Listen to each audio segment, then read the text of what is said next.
నిన్న మాట్లాడుతూ తెలంగాణ ముఖ్యమంత్రి గారు రేవంత్ రెడ్డి గారు మాట్లాడుతూ ఆయన చెప్తున్నారు చంద్రబాబు నాయుడు గారిని క్లోజ్ ఇచ్చిన విజయమని అసెంబ్లీ సాక్షిగా రేవంత్ రెడ్డి గారు మాట్లాడుతున్నారు. అంటే అసెంబ్లీ సాక్షిగా ఎక్కడ కూడా ఒక ప్రైవేట్ టాక్లో కానీ ఒక కాన్వర్జేషన్లో మాట్లాడుకోకుండా రేవంత్ రెడ్డి గారు అసెంబ్లీ సాక్షిగా అంటే రికార్డెడ్గా అవుతుంది అని తెలిసినా కూడా ఆయన మాట్లాడుతున్నారంటే ఏ ధైర్యంతో ఆయన మాట్లాడుతున్నారని ఈరోజు చంద్రబాబు నాయుడు గారు ఖచ్చితంగా దీనికి సమాధానం చెప్పాలి. ఎందుకంటే రాయలసీమని రతనాల సీమగా చూడాలని జగన్మోహన్ రెడ్డి గారు చాలా దూరంగా ఆలోచించి గత ప్రభుత్వంలో 7,000 కోట్లతో ఖర్చు పెట్టి శాంక్షన్ చేస్తూ ఆయన రాయలసీమని బ్రతికించాలా అనే ఒక ప్రోగ్రామ్ని ఏదైతే శ్రీశైలంలో ఉన్న ప్రాజెక్టు నుంచి గాలినగరి ప్రాజెక్ట్ కావచ్చు, అదేవిధంగా హంద్రీనీవా కావచ్చు, హెచ్ఎల్సి కావచ్చు, అదేవిధంగా జీడిపల్లి ప్రాజెక్టు, ఇవన్నీ తెలుగు గంగ ప్రాజెక్టు, ఇవన్నీ కూడా నీళ్ళు రావాలని ఫస్టే ఆలోచించి ప్రకాశం కానీ నెల్లూరు కానీ ఇవన్నీ దానికి కూడా రాయలసీమకు నీళ్ళు రావాలి అని ఆలోచించి జగన్మోహన్ రెడ్డి గారు 7,000 కోట్లతో శాంక్షన్ చేసి, ఎందుకంటే రాయలసీమలో ఎక్కువగా వర్షాలపైన ఆధారితంగా ఉంటారు ఇక్కడ రైతులని ఆయన పసిగట్టినారు. కాబట్టి రైతుల పక్షపాతి జగన్మోహన్ రెడ్డి గారు కాబట్టి ఇటువంటి రాయలసీమ లిఫ్ట్ ప్రాజెక్ట్ని తీసుకొని వస్తే రాయలసీమ ప్రజలందరికీ కూడా మంచి జరుగుతుంది అని తెలిసి ఇవన్నీ కూడా చేయడం జరిగింది గత ప్రభుత్వంలో. అయితే గత ప్రభుత్వంలో కూడా మనం చూసినాము జగన్మోహన్ రెడ్డి గారు కూడా ట్రిబ్యునల్స్ కూడా అడ్డం వస్తుంది అని తెలిసి కూడా ఆ రోజు చాలామంది విలేకరులు కానీ పచ్చ మీడియాలు కానీ చాలా సాంకేతంగా ఉండాలి పక్క రాష్ట్రంలో ఎందుకు ఇట్లా చేస్తున్నారని వాళ్ళు కాంట్రవర్సీ చేసినా కూడా జగన్మోహన్ రెడ్డి గారు కాదు, ఏదైతే అవార్డు ఇచ్చిందో నీటి విషయంలో కూడా అవార్డు ఇచ్చినారో అలాగే అది కొనసాగాలని చెప్పి సుప్రీంకోర్టుని ఆశ్రయించి జగన్మోహన్ రెడ్డి గారు ఆ రోజు రాయలసీమకు న్యాయం చేయాలి. ట్రిబ్యునల్స్ కూడా ఆ రోజు ఆనాటికి అడ్డం వచ్చినాయి, అయినా కూడా రాయలసీమ ప్రాజెక్ట్స్కు మంచి జరగాలి, దీంట్లో మార్పు ఏమి ఉండదు.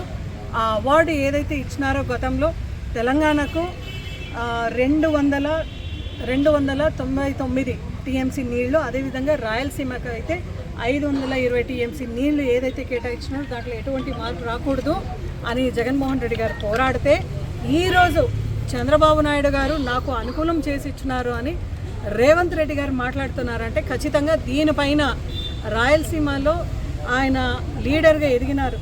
రాయలసీమ నుంచి ఈ ప్రాంతం నుంచి ఆయన చీఫ్ మినిస్టర్గా చంద్రబాబు నాయుడు గారు ఈరోజు కూడా కొనసాగుతున్నారు. మళ్ళీ రాయలసీమ ప్రజలందరికీ కూడా అన్యాయం చేసే విధంగా మీరు వ్యవహరిస్తున్నారని రేవంత్ రెడ్డి గారు తన విజయమని ఆయన మాట్లాడుతుంటే ఖచ్చితంగా ఇంతవరకు కూడా చంద్రబాబు నాయుడు గారు ఎక్కడా మాట్లాడతా లేదంటే ఇది ఏ దానికి సంకేతం? రాయలసీమలో ఉండే ప్రజలందరూ కూడా ఆగ్రహంతో ఉన్నారు. యాక్చువల్లీ ఇది రాయలసీమ ప్రజల హక్కు, మన హక్కుని తీసుకొని పోయి పక్క రాష్ట్ర ముఖ్యమంత్రి దగ్గర ఆయన తన విజయం సాధించుకున్నాడు అని తాకట్టు పెట్టే ఒక విషయం మీరు మాట్లాడుతుంటే నిజంగా చాలా బాధాకరంగా ఉంది. ఎందుకంటే ఈరోజు చంద్రబాబు నాయుడు గారు చెప్తున్నారు కుప్పానికైతే నీళ్ళు తీసుకొని వెళ్తారని, ఆడ బ్యాక్ వాటర్స్ ఏదైతే ఫుల్ఫిల్ అయితే నీళ్ళు మనం ఇక్కడ జీడిపల్లి కానీ హంద్రీనీవా కానీ మన పెనుగొండలో ఉండే గొల్లపల్లికి వస్తే కదా కుప్పానికి నెక్స్ట్ నీళ్ళు పోయేది. ఇక్కడే మనకి నీళ్ళు లేకపోతే మళ్ళీ మీరు ఎక్కడ నీళ్ళు తీసుకొని పోతారు? ఎవరికి అన్యాయం చేయాలనుకుంటున్నారు? ఎడారిగా మారిపోదా రాయలసీమ అని మీకు ఎక్కడ కూడా ఆలోచన రాలేదా అని అడుగుతున్నాం. గత 2 మంత్స్ బ్యాకే జగన్మోహన్ రెడ్డి గారు ఇలా జరుగుతుంది అని పసిగట్టి అని తెలిసిన వెంటనే ఒక లెటర్ కూడా రాసినారు ముఖ్యమంత్రి గారికి. దానిపైన కూడా వాళ్ళు స్పందించక ఏది చేస్తే మందే జరుగుతుంది అని మాట్లాడుతున్నారు. అది కాక ఈరోజు మళ్ళీ నిన్న కూడా మనం చూసినాం, ఏదైతే సోషల్ మీడియా వాళ్ళు చాలా అనుకూలంగా ఉంటారు, మీడియా వాళ్ళు ఎల్లో మీడియాకి అనుకూలంగా ఉంటారో వాళ్ళంతా లీక్స్ ఇస్తున్నారు.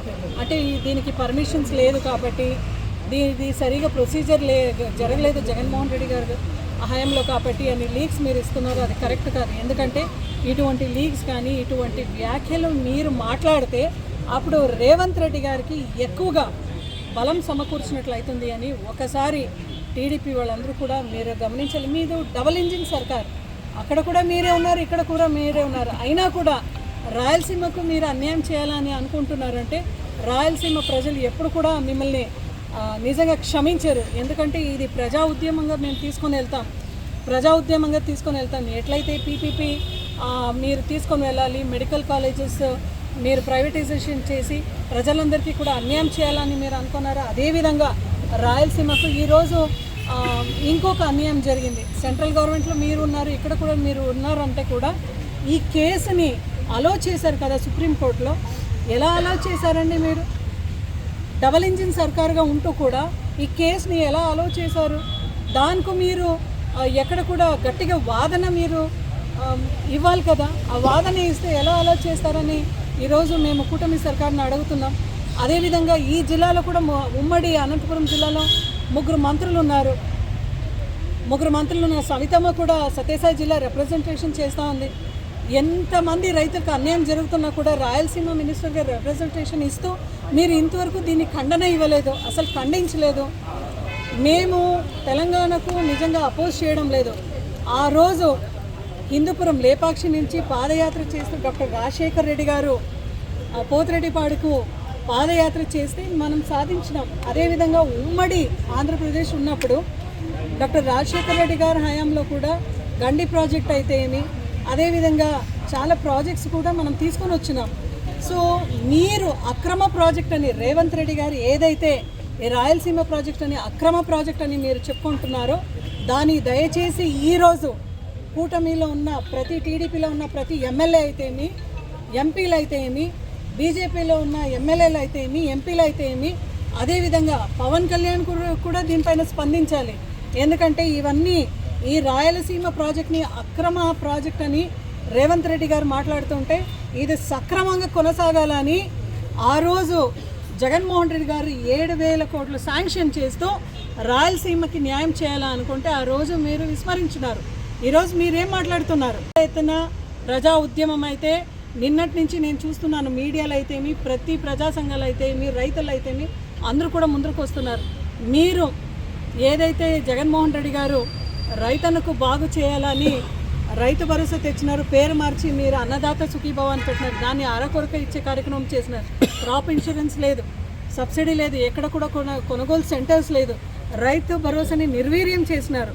ఇప్పుడు రైతుకి మరొకసారి రాయలసీమ రైతులందరికీ కూడా అన్యాయం చేయాలని ఈ రాయలసీమ లిఫ్ట్ ప్రాజెక్ట్ని మీరు పక్క రాష్ట్రం పోయి మీరు తాకట్టు పెట్టే పరిస్థితి కనబడితే ఎవ్వరు కూడా క్షమించే మళ్ళీ ఉపేక్షించే పరిస్థితి ఉండదు. ఇది ఒక ప్రతి రైతు కూడా పాల్గొంటూ ప్రజా ఉద్యమంగా పాల్గొంటూ మన నీటి హక్కుని మనము రక్షించుకోవాలి. ఎందుకంటే మనకినా తక్కువ టీఎంసీ నీళ్లున్న హక్కు రాష్ట్రం ఈరోజు మాట్లాడుతున్నారంటే దానికి ఎక్కడ కూడా కౌంటర్ పెట్టుకోకుండా ముఖ్యమంత్రి గారు ఊరుకున్నారంటే నిజంగా ఈ మౌనం ఏ ఒక్క రైతు కూడా క్షమించడు. ఈ ప్రతి రైతు కూడా ఆగ్రహంతో రగిలిపోతున్నారు. అదేవిధంగా రాయలసీమకి ఎటువంటి అన్యాయం జరిగితే కూడా ఎక్కడ కూడా ఏ రైతు ఏ ప్రజలు కూడా సహించే పరిస్థితి ఉండదు. ఉద్యమంగా మేము కొనసాగిస్తాం. ఎందుకంటే వైఎస్ఆర్సీపీ పార్టీ ఎప్పుడు కూడా రైతు పక్ష పార్టీగా కొనసాగించి ప్రతి రైతుకు కూడా న్యాయం చేసే విధంగా మేము పనిచేస్తామని చెప్పి ఈరోజు కూటమిలో ఉండే ప్రతి ఒక్కరిని కూడా దీనిపైన స్పందించాలని మేము మనసారా కోరుకుంటున్నాం.